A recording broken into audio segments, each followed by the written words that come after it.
If you've wondered why the successor to the BMW 6 Series will be called the 8 Series, even though it will be virtually identical in size, it's because of this car, the 6 Series Gran Turismo, which is moving up from its previous 5 Series designation and taking on the number that once denoted BMW's sexiest coupes.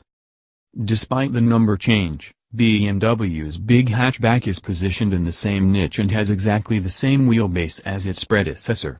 The proportions, however, have been tweaked to some effect.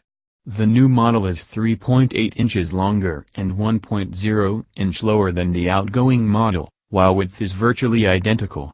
That's not a huge difference, yet the new car is a bit more pleasing to the eye than the ungainly 5 Series GT. Sure, the Hofmeister kink is twisted beyond recognition, and we can't for the life of us draw a connection to really any 6 Series in history. But we don't see many people who believe the Tesla Model X is beautiful having a beef with this Beamer. Some of the predecessor's noted quirks have disappeared. The space-consuming partition between the rear seats and the trunk is gone. It was there to isolate the cabin from the opened hatchback, but BMW has figured out that the rear seats will do just fine isolating the cabin. And the complex liftgate, which could be opened in its entirety or by a separate trunklet out of the rear window, is scrapped in favor of a simple one-piece hatch.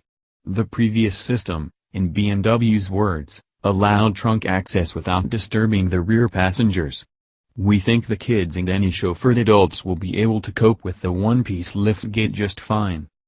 Especially since the driver may be in a far better mood. For the European model, BMW claims the new car is lighter than the outgoing model by an average of 330 pounds. Which should translate into superior performance both in a straight line and on twisty back roads.